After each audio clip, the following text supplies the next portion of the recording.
Kevin DeMeritt is the CEO of Lear Capital, and of course, been watching over the past 48 hours. So we've seen silver prices skyrocketing. Gold has leveled down a little bit here, but still over $3,000 an ounce right now. A lot of questions about where things go right now. Kevin joins us now. Good to see you, Kevin. Welcome to the show. Yeah, great to be on. Thanks for having me.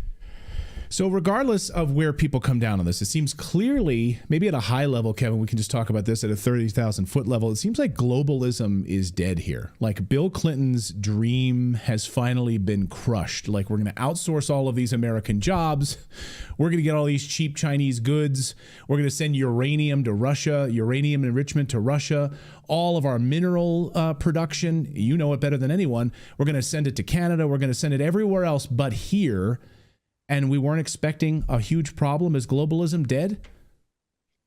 No, globalism is not dead. It's just you're starting to get to a point where there's going to be some fair play, right? I mean, we haven't had fair play in trade for years. We may get it. Like you said, 50 countries came to the negotiating table to talk about their tariffs. And the woman you had on from the EU said, we're ready to negotiate for 0 tariffs. Well, that's positive. So take that back to CNN and have the woman explain that. But right. It wasn't 0 tariffs prior to what Trump had to do. It was, we're going to put tariffs on you guys. You guys aren't going to put tariffs on us. And we're going to allow that to continue. And now all of a sudden they have to come to the negotiating table. 50 countries to the negotiating table is a big deal. Well, one of the things that economists that I respect have said that we never had a proper recovery from the 2008 fallout. And the reason was because we had this Walmart, Amazon, China artificial system where we could still buy cheap goods and feel like we're okay. Don't worry about it. We're fine. And so that's not going to be the case any longer. And we're going to have to buy fewer high quality things. And then we can actually recover, because if we don't, then the bubble that has never actually been properly burst will burst on us even worse. What do you think of that? Well, I think that's true. Look, you have to balance this trade out to see where prices are really going to fall, right? I don't think anyone can really tell you with all the tariffs that countries have placed on us, or just don't trade with us at all. I mean, that's the other issue, right? We send a bunch of goods. They send a bunch of goods to the United States. We try to send some over to those countries, and we just can't do it. So how much more efficient could we be by selling goods and products and services into those other countries?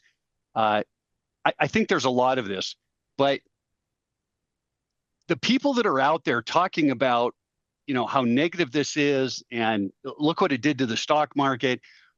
Well, look, if you had credit card debt and you were trying to pay down your credit card debt, you don't get a happy day. You get, I need to put off some clothes. I need to put off going out to this fancy dinner. There is some pain that needs to take place to get to a better spot. And before people can start making a judgment about, do these tariffs work or not, I'd like to ask them a question. Give me the 5 or 6 issues that tell you the tariffs are working or tell you the tariffs are not working. And then let's look at and see what happens over the next 3 or 4 months. But everybody says, they're not working because the stock market's down.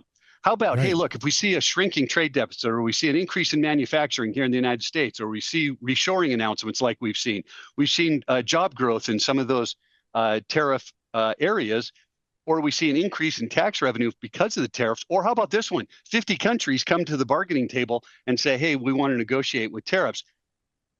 And then give me the list that would be negative. Are tariffs not working, like maybe lower GDP growth or decline in business investment or retaliation from trade partners around the world? Not 50 coming to the table in one country increases. Right. That isn't how you determine if something's successful or not. I think that's a brilliant point, because everyone's just sort of shouting right now. Yeah. Look at this. Trump's tariffs aren't working. Stock market is down. Right? Is that your indicator that tariffs aren't working to make sure that jobs are coming back to America? Is everybody a day trader? Yeah, like everyone cares about day trading or something. And as you pointed out, we've already had a number of companies announcing bringing jobs and manufacturing back to the United States. So that's, to me, a huge indicator. And I'm not. Look, I'm an independent. on this. I'm, on President Trump. And I think most of our audience realizes that. But I think that's a brilliant thing that you just said, which is people need to step back and wait and see, like, what are the indicators that you're using to measure this without just yelling? I saw Jim Cramer on CNN. That video has like 2 million views. And he literally went on there and just said absolutely nothing of substance. He just whined about tariffs, but didn't explain one point as to why they wouldn't work or why this was a bad idea. He just wanted to whine on television. And that's it. That's what people are doing right now. They're just whining. What about the Fed, Kevin? You watch all of this very closely. The Fed is, like, to me, the big elephant in the room here. Are they going to, do you think, move to lower interest rates more quickly because now inflation has plummeted? So I guess one of the big things that Trump said was we're going to get inflation down and we're going to get prices down. So gas prices have plummeted. Grocery prices, I don't know if how many Americans have been paying attention, but grocery prices have come down significantly over the past few weeks. And now this inflation number is down to 1.3%. What is the Fed going to do? Well, look, this was kind of an emergency meeting, so we don't know really what was said. But if I had to guess, it's kind of what I just said. First of all, let's look at the indicators that these tariffs are successful or not successful and what that means to the economy, right? So that's the first thing you need to do is define, what is the economy going to do in the next 3 months, 6 months, 9 months, and how do we help that or slow it down? So if we're going to get inflation, we have to leave interest rates where it is. What does that mean? Well, it would be negative if all the tariffs raised consumer prices and they went through the roof. We can't raise the interest rates. If we get a decline in business investment because of the tariffs, then maybe we want to keep interest rates and start lowering them. So each one of the things that I kind of brought up are the things that they need to put on their piece of paper with a line down the middle and try to figure out where the economy is going. We had a great jobs report, so that would be inflationary. So they need to add everything up and try to figure out where they are rather than just all this reacting that all these other people are doing. And that's what I think they're hopefully doing. Now, I've noticed this generational battle where younger people on X are saying, "It's your fault, boomers. You did this. You basically created this big bubble. You spent. Now we can't have houses. That's your fault." I don't see it that way. I don't see my parents having, created the national debt. I see it as the government did this. The government is Fed. Now, it's the Fed that did this. I don't like that. Like, it's not for, what did they do? They were powerless to a government that wanted this. What do you make of that? Well, yeah, absolutely.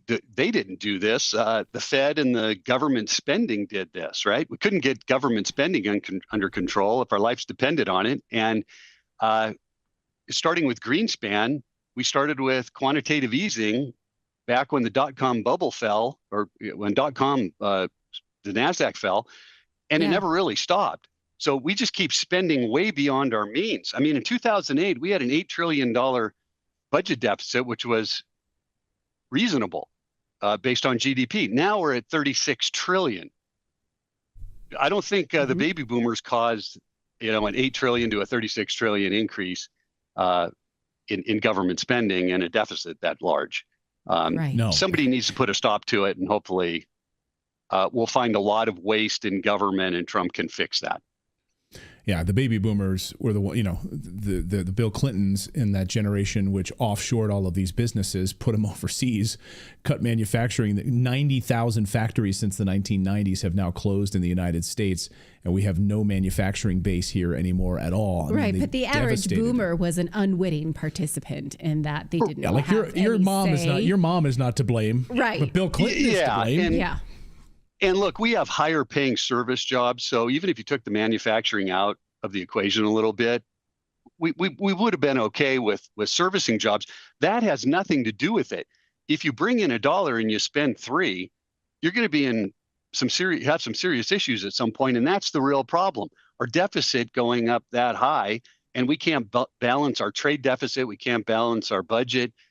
Those are the problems. They have nothing to do with anybody but politicians and the Fed. I just want to ask you about this because it's been kind of pointed out. I think Tim Pool even pointed this out pretty well over the past 24 hours. that the Democratic Party has really become the party of the rich. Even Chuck Schumer has acknowledged this. This has been the Atlantic magazine, I think, did like a post-mortem. I think Rolling Stone did a post-mortem, basically calling Democrats like they've abandoned the working class. They've abandoned the Rust Belt. They've abandoned the workers. They've become a party of like wealthy coastal elites who, hold 10% of the country's wealth. They hold 10% of most of the wealth distribution in the United States, and most of it, of course, made through the stock market. And then you have this vast, huge chunk in the middle that doesn't have any investment in the stock market, don't care about Wall Street's ups and downs. And so really the crying that you're seeing on media and all the liberal media that's run by all of these corporate elites is really, really a reflection of that. Do you agree or disagree with that? Yeah. Look, I think the Democrats have just been they've been the party that has spent more money. So they were influenced more by, corporate, just, hey, here's a corporate gift, or, hey, I'm on some committee and there's a stock and we want you guys to okay doing X, Y, and Z. And all of a sudden the stock goes up. I mean, look at Nancy Pelosi has a better track record than Warren Buffett over the past 10 years. I mean, I don't think she's smarter than Warren Buffett in stock investing. So where did that come from? It came from all of the corporate people, giving her some inside tips. And I don't think anybody would say that that's untrue. So, I don't know if they're the elite class of, high income earners or, rich people in the United States. I just think they're willing to take some contributions from those people in ways that maybe Republicans aren't, if you get the drift. Right. Yeah. But I do very much feel sorry for liberals who adhered to their party's platform is partner with the government to invest in the stock market, max out all your savings in your 401k, and let us take control of that. And they didn't have the motivation to question these power structures, and they will hurt the most. So it's not, I have a lot of empathy for people who have not looked outside these into alternative investment structures and did what the government told them and now are feeling the pain. Yeah. Oh, yeah, for sure. I mean, look, the government isn't there to help you with your investment, right? If that were the case, then in school, they would be teaching us how to invest. They don't do that. They kind of let you go out and try to figure it out yourself. People, if you think the government is going to be there and help your retirement and get you through that, they're not. You have to make the right decisions. You have to save. You have to do the things that you need to do to diversify your portfolio, and you will be fine. In 2 to 3 years, nobody's going to think about these tariffs. Hopefully, they would all work out, get better trade. But the stock market has always come back. Investments go up, investments come down. If you don't want to go through the horror of having 2 or 3 investments in your portfolio and they all go down at once or go up at once, you got to diversify a little bit and think about it. And I think you guys have done a great job with real estate and precious metals and all the other things that you talk about, trying to educate people on something that the schools have really been a disaster, trying to help people understand and plan for their retirement and financial future. Thank you.